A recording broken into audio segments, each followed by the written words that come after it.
Hi friends, welcome to family education 1.2 YouTube channel. सभी साथियों का आज की अपनी इस कक्षा 10 की इंग्लिश ग्रामर की क्लास में स्वागत है। तो दोस्तों, हम पढ़ रहे हैं टेंस के बारे में, यानी कि इंग्लिश ग्रामर के अंदर जो टेंस का टॉपिक है उसके बारे में अध्ययन करने हैं दोस्तों। और टेंस के अंदर हमारा कौन सा टॉपिक चल रहा है? आज तीसरा टॉपिक चलेगा दोस्तों, यानी कि जो तीसरा पार्ट है टेंस का वो चलेगा। उसका नाम क्या है दोस्तों? प्रेजेंट परफेक्ट टेंस है। तो दोस्तों चलिए शुरू करते हैं आज की क्लास को। और दोस्तों, क्लास शुरू होने से पहले आपको क्या करना है कि जो आप ये वीडियो देख रहे हैं इसको क्या करना है, शेयर करना है अपने फ्रेंड्स के पास में, अपने दोस्तों के पास में। और जो आपका जो चैनल है फैमिली एजुकेशन 1.2, इसको क्या करना है, सब्सक्राइब करना है। तो दोस्तों भूल मत जाना, चैनल को सब्सक्राइब कर दो और जो वीडियो इसको शेयर कर दो। चलिए शुरू करते हैं क्लास को। तो दोस्तों, हम पढ़ रहे हैं प्रेजेंट परफेक्ट टेंस के बारे में पढ़ेंगे आज की क्लास में। और दोस्तों, जो प्रेजेंट परफेक्ट टेंस के जो हिंदी के वाक्य आएंगे, उन हिंदी के वाक्यों के अंदर आपको पहचान मिलेगी। क्या मिलेगी? लिखिए दोस्तों, यानी कि हिंदी में पहचान,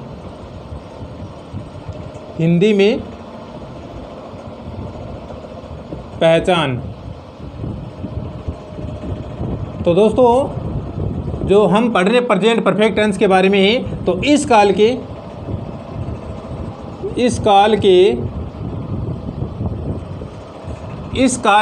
हिंदी वाक्यों के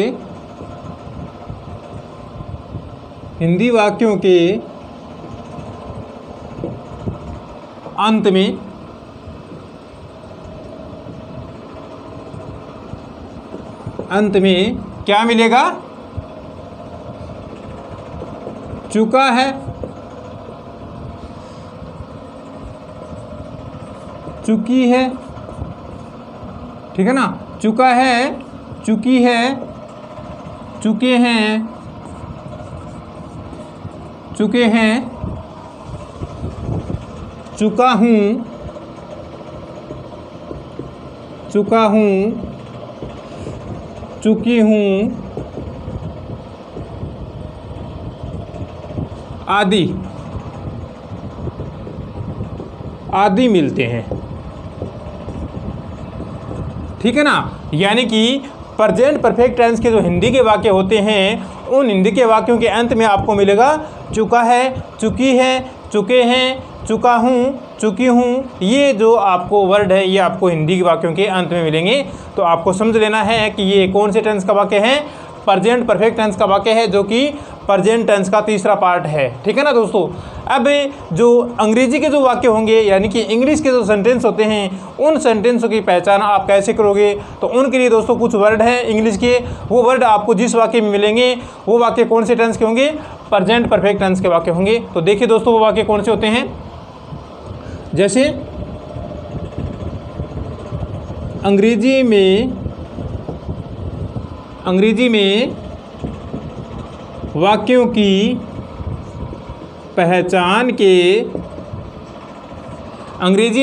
की पहचान के शब्द। तो दोस्तों, वो शब्द कौन कौन से हैं? देखिए, जैसे कि जस्ट, JUST, जस्ट मीन्स अभी अभी, ठीक है ना?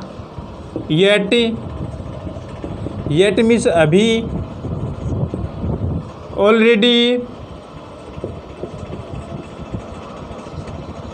ऑलरेडी हाल ही में, ऑलरेडी पहले से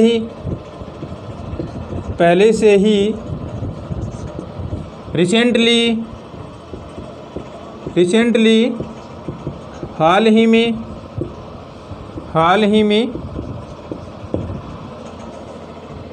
रिसेंटली हो गया हार्डली, मुश्किलता से, हार्डली का मतलब मुश्किलता से। देखिए दोस्तों, जस्ट अभी अभी, है ना? जस्ट मीन्स अभी अभी, येट मीन्स अभी, ऑलरेडी पहले से ही, रिसेंटली हाल ही में, और हार्डली मुश्किलता से, ठीक है ना दोस्तों। तो ये जो वर्ड हैं, ये वर्ड आपको जिस वाक्य के अंदर मिल जाते हैं, जिस सेंटेंस में मिल जाएंगे इंग्लिश के, वो सेंटेंस कौन से टेंस का वाक्य होगा? प्रेजेंट परफेक्ट टेंस का वाक्य होगा, ठीक है ना दोस्तों। अब जो बात आती है वो आती है कौन से कि जो इस काल के जो सेंटेंस बनेंगे इंग्लिश के अंदर, उन सेंटेंस के जो नियम हैं, जो रूल्स हैं, वो क्या क्या हैं। तो लिखिए दोस्तों, यानी कि जो वाक्य बनाने के नियम अंग्रेजी में वाक्य बनाने के नियम। अंग्रेजी में वाक्य बनाने के नियम लिखिए दोस्तों। इस काल के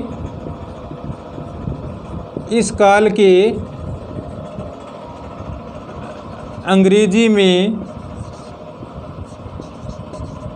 में वाक्य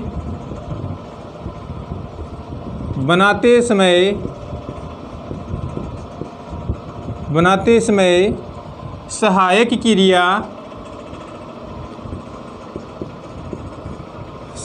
क्रिया हैज या फिर हैव का प्रयोग किया जाता है। ठीक है ना। यानी कि अंग्रेजी में हम वाक्य बनाएंगे प्रेजेंट परफेक्ट टेंस के, तो उन वाक्यों के साथ में जो सहायक क्रिया लगती है वो हैज या फिर हैव, दोनों में से एक का प्रयोग किया जाता है दोस्तों। अब देखिए दोस्तों, यदि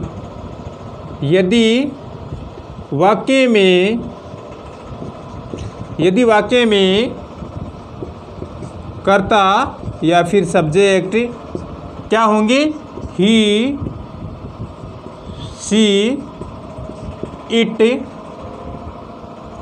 या फिर कोई भी एकवचन नाम हो तो सहायक क्रिया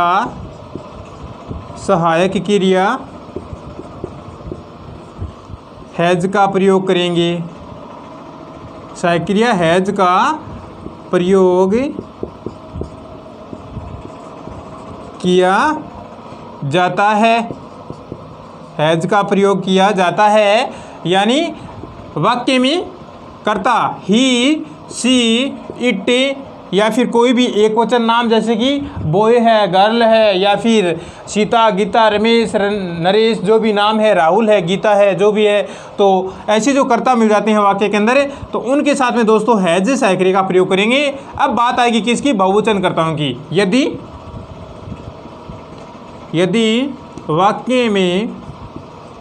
यदि वाक्य में कर्ता सब्जेक्ट आई, वी,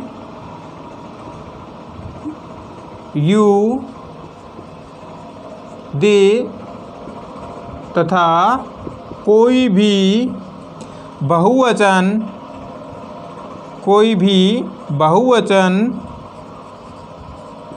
नाम हो तो सहायक क्रिया यानी हेल्पिंग वर्ब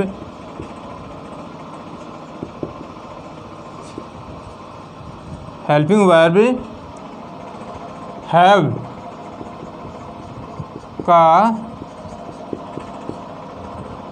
प्रयोग किया जाता है। ठीक है ना। तो ये तो बात आपके समझ में आ गई होगी हैज की और हैव की। अब दोस्तों बात आती है मैन वर्ब की। इस काल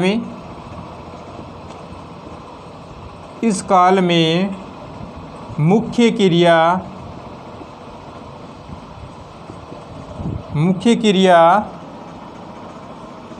की थर्ड फॉर्म का प्रयोग किया जाता है। ठीक है ना। जो इस काल में जितने भी जो सेंटेंस आते हैं उन सेंटेंसों के अंदर दोस्तों आपको मुख्य क्रिया की थर्ड फॉर्म का प्रयोग करना है। तो आप ये बात याद रखनी पड़ेगी आपको। तो शायद आपको ये बातें समझ में आ गई होगी। देखिए फिर से एक बार, यानी कि सबसे पहले बात आती है प्रेजेंट परफेक्ट टेंस के हिंदी के वाक्यों की। तो हिंदी के वाक्यों के अंत में आपको मिलेगा चुका है, चुकी है, चुके हैं, चुकी हूँ, चुका हूँ, है ना। ये आपको हिंदी वाक्यों के अंत में मिलेंगे। अब दोस्तों अंग्रेजी में वाक्यों की पहचान कैसे करें, उनके लिए दोस्तों कुछ वर्ड हैं, जैसे जस्ट है यानी अभी अभी, येट अभी, ऑलरेडी पहले से ही, रिसेंटली, हाल ही में, हार्डली, मुश्किलता से, ये जो दोस्तों वर्ड हैं, ये वर्ड आपको जिस सेंटेंस के अंदर मिल जाते हैं वो सेंटेंस आपका कौन से टेंस का होगा? प्रेजेंट परफेक्ट टेंस का वाक्य होगा। ठीक है ना। ये सेंटेंस, ये जो वर्ड है ना, ये वर्ड आपको वाक्य के अंदर कहीं पे भी मिल सकते हैं, स्टार्टिंग में भी मिल सकते हैं, वाक्य के बीच में मिल सकते हैं और वाक्य के एंड में मिल सकते हैं। ठीक है ना। ये वाक्य के कहीं पे भी मिल सकते हैं ये वर्ड है तो। ठीक है ना। तो शायद आपको ये बात समझ में आ गई होगी। अब दोस्तों बात आती है कि जो प्रेजेंट परफेक्ट टेंस हैं उनके वाक्यों को हम अंग्रेजी में कैसे बनाएं, उनके नियम क्या हैं, कैसे बनाएंगे, कौन सी हेल्पिंग वर्ब लगेगी, कौन सी जो मैन वर्ब है उसका प्रयोग होगा, थर्ड का होगा या फिर सेकंड का होगा। तो दोस्तों उसके लिए कुछ नियम हैं, है ना, छोटे से नियम है दोस्तों पूछे के। तो जैसे देखिए अंग्रेजी वाक्य बनाने के नियम क्या होंगे। इस काल के अंग्रेजी में वाक्य बनाते समय सहायक क्रिया हैज या फिर हैव का प्रयोग करेंगे, दोनों में से एक का प्रयोग करना है दोस्तों। अब देखिए कि हैज का प्रयोग कब करेंगे और हैव का प्रयोग कब करेंगे। तो दोस्तों उसके लिए कुछ जो रूल्स हैं, यदि वाक्य में कर्ता क्या होंगे, ही होगा, सी होगा, इट होगा या फिर कोई भी एक वचन नाम, जैसे कि नरेश है, राधा है, गीता है, सीता है, राहुल है ना, जो एक वचन नाम हैं, तो उन नामों के साथ में दोस्तों जो हेल्पिंग वर्ब लगेगी वो हमारी होगी हैज लगेगी। ठीक है ना। हैज का प्रयोग किया जाता है। अब रही बात बहुवचन कर्ताओं की, तो देखिए दोस्तों यदि वाक्य में कर्ता या सब्जेक्ट आई होगा या फिर वी होगा या यू होगा या फिर दे होगा या फिर कोई भी बहुवचन नाम जैसे पीपल आ गया, स्टूडेंट्स आ गया, बॉयज़ आ गया, गर्ल्स आ गया, चिल्ड्रन आ गया, तो दोस्तों जो ये ऐसे वर्ड हैं, जो ये ऐसे सब्जेक्ट्स हैं, इन सब्जेक्ट्स के साथ में दोस्तों हेल्पिंग वर्ब किसका प्रयोग करेंगे? हैव का प्रयोग किया जाएगा दोस्तों। और इस काल के जितने भी जो सेंटेंस होते हैं उन सेंटेंसों के साथ में दोस्तों जो मुख्य क्रिया है उसकी थर्ड फॉर्म का प्रयोग किया जाता है। तो दोस्तों ये जो रूल्स हैं, इन रूल्सों को दोस्तों आपको याद करना है। बस तीन ही बातें हैं, हैज का प्रयोग कब करना है, हैव का प्रयोग कब करना है और मुख्य क्रिया कौन सी फॉर्म आएगी, बस यही बात है ना। तो शायद आपको ये बात समझ में आ गई होगी। अब चलते हैं दोस्तों जो इस काल के जो वाक्य बनाएंगे उनके जो पैटर्न है, जो रूल्स हैं, है ना, जो फॉर्मूले हैं वो क्या होंगे दोस्तों। फॉर्मूले के बारे में चलते हैं दोस्तों। तो देखिए फॉर्मूले क्या होते हैं, बिल्कुल से इजी है दोस्तों। जिस प्रकार से हमने जो प्रेजेंट कंटिन्यूस और जो प्रेजेंट सिंपल टेंस के जो फॉर्मूले पढ़े थे सेम वही की वही हैं, सिर्फ हेल्पिंग वर्ब का और जो मैन वर्ब है उसका जो चेंज है वही होता है बस, और कुछ ही फर्क नहीं पड़ता है बस। ठीक है ना दोस्तों। अगर दोस्तों वीडियो आपको पसंद आ रहा है तो दोस्तों वीडियो को क्या करना है, शेयर करना है, लाइक करना है दोस्तों। और जो आपका चैनल है फैमिली एजुकेशन 1.2 इसको क्या करना है दोस्तों, सब्सक्राइब करना है। ठीक है ना दोस्तों। तो आपके लिए जो मेरा ये छोटा सा रिक्वेस्ट है इसको न भूले दोस्तों, प्लीज़ दोस्तों वीडियो को शेयर कर दो, चैनल को सब्सक्राइब कर दो। तो देखिए दोस्तों जो सबसे पहले मैं बात करूँगा साधारण वाक्य की, है ना। जो एक नंबर है वो हमारा साधारण वाक्य यानी कि अफर्मेटिव सेंटेंस, साधारण वाक्य। तो दोस्तों देखिए साधारण वाक्य की जो हमारा फॉर्मूला है वो कौन सा होगा इस टेंस का। सबसे पहले लिखना है आपको सब्जेक्ट, ये आपका हो गया दोस्तों सब्जेक्ट हो गया। ठीक है ना। सबसे पहले क्या लिखोगे, यहाँ पे सब्जेक्ट लिखोगे। उसके बाद में दोस्तों आपको क्या लिखना है, या तो हैज़ लिखना है, ठीक है ना, वो आपको सब्जेक्ट के अनुसार लिखना पड़ेगा, या फिर हैव लिखना है। ये दोनों आपको किसके आधार पर लिखने हैं, सब्जेक्ट के आधार पर लिखने हैं। अगर यहाँ पे सब्जेक्ट एक वचन है तो हैज का प्रयोग करना है, और अगर सब्जेक्ट बहुवचन है तो आपको हैव का प्रयोग करना है। फिर दोस्तों मैन वर्ब की बात होती है, तो मैन वर्ब की क्या कौन सी फॉर्म आएगी दोस्तों, मैन वर्ब की थर्ड फॉर्म का प्रयोग किया जाएगा, है ना, थर्ड फॉर्म। उसके बाद दोस्तों जो ऑब्जेक्ट है वो आ जाएगा आपका, वही रूल है बस। आगे तो फिर आपका रिमेनिंग पार्ट आ गया, बस आगे कुछ है ही नहीं। तो देखिए दोस्तों हम अभी अभी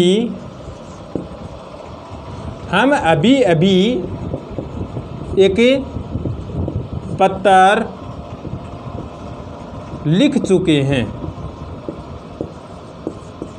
हम अभी अभी एक पत्र लिख चुके हैं। तो दोस्तों ये देखिए इधर, ये आपका हिंदी में पहचान भी लगी। और अभी अभी मैंने आपको कोई वर्ड लिखवाया था इंग्लिश का, यानी कि जस्ट मिस अभी अभी होता है, तो आपका अभी अभी का मीनिंग आ गया जस्ट, और इधर आपको ये मिल गई चुके हैं। तो ये कौन से टेंस का वाक्य है, प्रेजेंट परफेक्ट टेंस का वाक्य है। तो चलिए दोस्तों बनाते हैं इस वाक्य को हम अंग्रेजी में। सबसे पहले हमें लिखना है सब्जेक्ट। तो दोस्तों हम को इंग्लिश में वी बोलते हैं, ठीक है ना। वी मीन्स हम होता है, ये आपका वी आ गया। उसके बाद में देखिए दोस्तों, वी है प्लूरल सब्जेक्ट, है ना, यानी कि प्लूरल सब्जेक्ट है, तो इसके लिए हमें हैव का प्रयोग करना है, तो हैव लिख दीजिए। ये आपका हो गया हैव, वी हैव हो गया। उसके बाद दोस्तों मैन वर्ब की थर्ड फॉर्म, राइट मीन्स क्या होता है दोस्तों, लिखना होता है, रोट मीन्स लिखा, और रिटन मीन्स लिख चुका, तो ये आपका यहाँ पे रिटन आ जाएगा। ये लो आपकी third form, we have written. यहाँ तक पहुँच गए, आगे आपको ऑब्जेक्ट लिखना है, तो ऑब्जेक्ट यहाँ पे क्या है, आप क्या लिख चुके हो, एक पत्थर लिख चुके हो, तो देखिए दोस्तों ए लेटर हो जाएगा, है ना। We have written a letter, कब लिख चुके हो, रिमेनिंग पार्ट में अभी अभी आ जाएगा, तो दोस्तों ये जस्ट लिख दिया आप, बस। जस्ट को आप कहीं पे भी लिख सकते हैं दोस्तों, just we have written a letter, या फिर we have written just a letter, कैसे भी लिख सकते हैं। इस जस्ट को आप कहीं पे बिठा दो, कहीं पे लिख दो, आपका वाक्य रॉन्ग नहीं होगा दोस्तों। तो आपका ये साधारण वाक्य का फॉर्मूला है वो कंप्लीट हो चुका है दोस्तों। फिर से देख लो, सबसे पहले सब्जेक्ट लिखना है, उसके बाद में हैज या फिर हैव दोनों में से एक का प्रयोग करना है, फिर मैन वर्ब की थर्ड फॉर्म का प्रयोग करना है, उसके बाद में दोस्तों ऑब्जेक्ट का प्रयोग करना है, फिर क्या करना है, रिमेनिंग पार्ट आ जाता है, ठीक है ना। तो शायद आपको ये बात समझ में आ गई होगी। अब चलिए दोस्तों नेगेटिव सेंटेंस की तरफ। दूसरा, नकारात्मक वाक्य, ठीक है ना। नकारात्मक वाक्य कैसे बनेगा, देखिए दोस्तों, तो सबसे पहले इसमें क्या करना है, सब्जेक्ट को राइट करना है, ये लो आपका सब्जेक्ट है। उसके बाद दोस्तों हैज या फिर हैव दोनों में से एक का प्रयोग करना है, हो गया। फिर दोस्तों क्या करना है, मैन वर्ब से पहले नोट का प्रयोग करना है, ये आपका नोट लो, यानी सब्जेक्ट हैज हैव प्लस में तीसरे स्थान पे नोट को राइट करना है दोस्तों, न भूलें ये बात। उसके बाद में मैन वर्ब की थर्ड फॉर्म आ गई, है ना। फिर दोस्तों वही बात है, आपका ऑब्जेक्ट आ जाएगा, ये लो ऑब्जेक्ट, और रिमेनिंग पार्ट आ गया, बस आपका फॉर्मूला वो कंप्लीट है। तो इसी वाक्य को हम नेगेटिव में चेंज कर लेते हैं। देखिए दोस्तों, हम अभी अभी एक पत्थर नहीं लिख चुके हैं, तो इसका क्या बनेगा, वी हैव, तीसरे स्थान पे not written a letter just, ये लो आपका वाक्य हो गया negative sentence, we have not written a letter just, ये हो जाएगा। अब जो अगला वाक्य वो हमारा है प्रश्नवाचक वाक्य, 3 नंबर, प्रश्नवाचक वाक्य। तो देखिए दोस्तों, प्रश्नवाचक वाक्य की अगर मैं बात करूं तो इसमें सबसे पहले हेल्पिंग वर्ब का यूज करना पड़ेगा दोस्तों, आपको हैज या फिर हैव दोस्तों पहले लिखना पड़ेगा इसके अंदर। उसके बाद दोस्तों आपको सब्जेक्ट लिखना है, ठीक है ना। फिर मैन वर्ब की थर्ड फॉर्म आ जाएगी, और उसके बाद में वही ऑब्जेक्ट और रिमेनिंग पार्ट, फिर आपको प्रश्नवाचक चिन्ह राइट करना है, ठीक है ना। इतना सा काम करना है इसके अंदर। सबसे पहले हैज हैव दोनों में से एक, उसके बाद में सब्जेक्ट, फिर मैन वर्ब की थर्ड फॉर्म, और उसके बाद में ऑब्जेक्ट, और फिर रिमेनिंग पार्ट, और फिर क्या करना है, क्वेश्चन मार्क है उसका यूज करना है। तो देखिए दोस्तों, सबसे पहले क्या कर देंगे, हैव का प्रयोग करेंगे। इस वाक्य को हम प्रश्नवाचक में बनाते हैं। क्या हम अभी अभी एक पत्थर लिख चुके हैं, इसके हमें इंग्लिश में ट्रांसलेट करनी है दोस्तों। तो have we written a letter, have we written a letter just, ये हो जाएगा दोस्तों, ठीक है ना। Have we written a letter just हो जाएगा। अब दोस्तों बच गया हमारा डबल वर्ड वाला वाक्य। तो डबल वर्ड वाले वाक्य के लिए देखिए दोस्तों, ये यहाँ पे क्या है, डबल वर्ड आ जाएगा। तो दोस्तों हम इसको बनाते हैं, हम अभी अभी क्या लिख चुके हैं, तो इसका हमें कैसे क्या बनाना है, देखिए दोस्तों, what have we written just, question mark, what have we written just, इतना सा करना है, जो आपका डबल वर्ड वाला वाक्य कंप्लीट हो जाता है। तो दोस्तों ये आपके फॉर्मूले के हिसाब से मैंने चारों जो सेंटेंस है वो कंप्लीट किए हैं। सबसे पहले साधारण वाक्य हैं, तो साधारण वाक्य के लिए देखिए दोस्तों, सब्जेक्ट आएगा, फिर हैज हैव दोनों में से एक को राइट करना है, उसके बाद दोस्तों मैन वर्ब की थर्ड फॉर्म का प्रयोग करना है, फिर ऑब्जेक्ट का प्रयोग करना है, और रिमेनिंग पार्ट आ जाएगा, है ना। उसके बाद में नकारात्मक वाक्य की बात करें तो उसके अंदर बस जो ये साधारण वाक्य है, इसके अंदर तीसरे स्थान पे नोट को बिठाना है, बस और कुछ ही नहीं करना है। यानी कि 1 नंबर पे सब्जेक्ट, 2 नंबर पे हेल्पिंग वर्ब यानी कि हैज या हैव दोनों में से एक को करना है, तीसरे स्थान पे नोट आ जाएगा, फिर मैन वर्ब की थर्ड फॉर्म और फिर ऑब्जेक्ट और फिर रिमेनिंग पार्ट, है ना। तीसरा जो सेंटेंस है वो हमारा है इंट्रोगेटिव यानी कि प्रश्नवाचक सेंटेंस है। तो इसके अंदर दोस्तों हैज हैव दोनों में से एक का यूज करना है, फिर सब्जेक्ट और फिर मैन वर्ब की थर्ड फॉर्म और उसके बाद में ऑब्जेक्ट को राइट करना है और फिर रिमेनिंग पार्ट यूज में लेना है और प्रश्नवाचक चिन्ह का प्रयोग करना है। चौथा है वो हमारा कौन सा WH वाला वाक्य है दोस्तों। तो उसके अंदर दोस्तों हम वाक्य की पहचान करेंगे, जैसे कि हम अभी अभी क्या लिख चुके हैं, है ना। तो इसके हिसाब से देखिए दोस्तों वाट का प्रयोग करेंगे, what have we written just, ये हो जाएगा। इसके अंदर ऑब्जेक्ट है वो छूट जाएगा क्योंकि हमारे जो इसके अंदर है वो ये पूछा गया है ना। हम अभी अभी क्या लिख चुके हैं, तो इसके लिए दोस्तों ये सेंटेंस है वो कंप्लीट करना है आपको। तो शायद आपको मैंने ये चारों फॉर्मूले बताए हैं, कंप्लीट हो गए होंगे, याद हो गए होंगे दोस्तों। वीडियो को बार बार देखना है और चैनल को सब्सक्राइब करना दोस्तों। और दोस्तों आप हमें फेसबुक, इंस्टाग्राम और जो टेलीग्राम है इसके ऊपर फॉलो करिए, जिसका लिंक आपको वीडियो की डिस्क्रिप्शन में मिलेगा दोस्तों, है ना।